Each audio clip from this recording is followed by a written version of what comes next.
Me ya sunanka? Shehu Aliyu, amma can daji da suka yi sani na Kacalla Gurgu. Kana da ilimin boko? A ba ilimin boko. Ilimin arabiya fa? Hizo guda ne garin. Me ya addininka? Musulunci. Me ya sunan babanka? Aliyu. Kana da aure? Akwai aure. Matanka nawa? Mata na biyu. Me ya sunayensu? Akwai Kulu, akwai Fati, Karamat. Kai dan wani gari ne? Ni dan Malbaza ne. Malbasa a wace ƙasa? Nijar. Sunana DSP Hassan Gimba Sule. Da kwai abin da muke kira cautionary word, wato alamun gargadi. Kana so in maka da Hausa ko in maka da Turanci? Amin da Hausa da zangane. Ni dan sanda mai suna DSP Hassan Gimba Sule, Sector Commander FIB Special Tactical Squad, Mina Sector, Force Headquarters Abuja.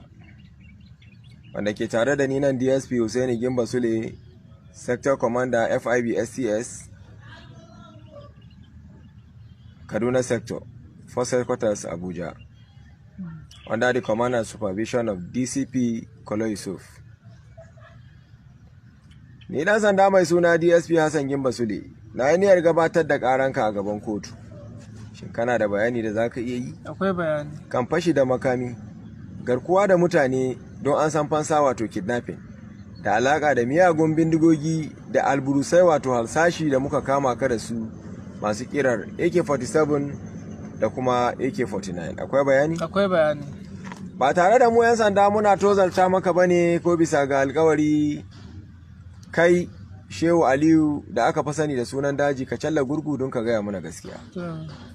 Amma duk abin da ka ce, yadda muka dauka a rubuce haka nike video recording naka, shi kuma zai kasance shaida a kanka gobe in muka gurfanar da kai a gaban kotu. Kai da za ka yi bayani ba bisa ka tozarci ba?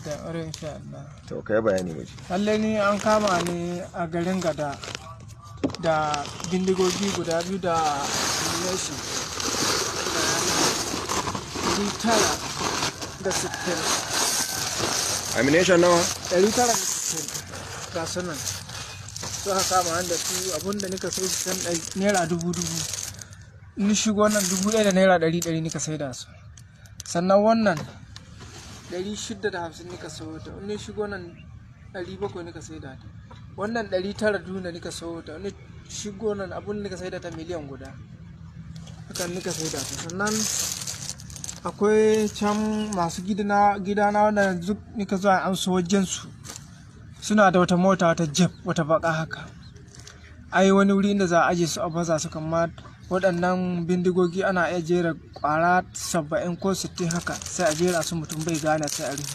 Wannan shi ko wurin sa su kamar 6,000 7,000, su ma duk inda za su sa wata mota ce baka mutum bai gane. Akwai Ɗari, akwai Hashimu, akwai Muhammadu. Su yayi na ne? Su ɗan Nijar ne.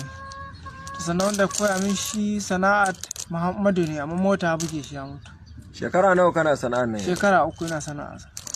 Amma akalla bindigogin da na saida 350 bindigogi da ta waɗannan su ko ban san su ma akalla na saida 10,000 su ko ammunition, kuma don ana sayan su da yawa. Nan to akwai waɗanda za a kai ma da yawa. Akwai Kacalla Halilu, akwai Turji, sannan muna da akwai wani direba wanda ni gani shi ko wata mota, wata gob fara haka. Ita mota sai in ya taho sai ya sawa kaki, amma da ni tamani ce to wanga kaki yace shi soja ne. Amma ka tabbatar soja ne? To ni bai karatu da zangane, don ban gane abun da zangane na karanta wanda zai ce ya yi min turanci ko ne abu ban gane. Amma ya sa kaki, ya sa komi, amma kuma mu yawanci barayi muna sa kaki. Amma ni abinda ni ɗau hannu kuma ya sa kaki muka biyo ga gap, ba a tare shi, sai dai a sara mushi. To kaga mutum bai a gane ta haka.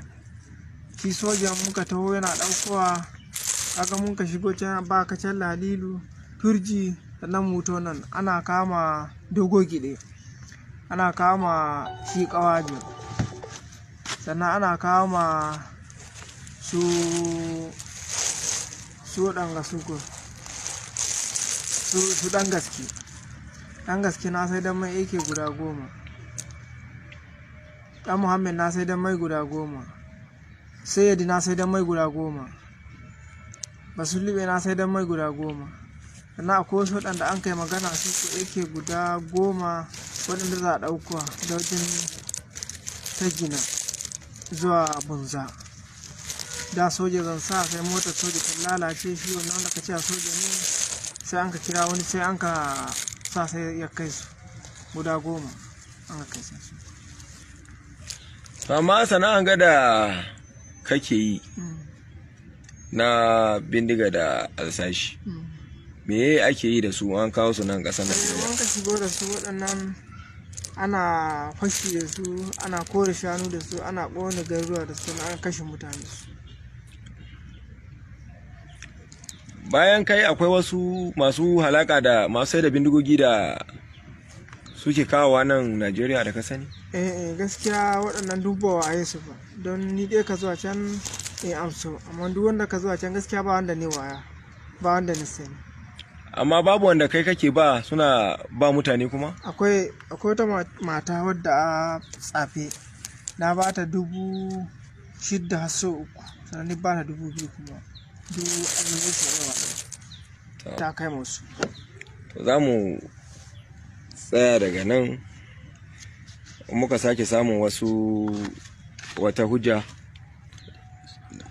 za mu ci gaba da tambaya, amma ina so in tambaye ka ko matan nan da ke tsafe kace ko? Tsafe take. Ko ka san sunanta? Suwaiba take. Suwaiba take.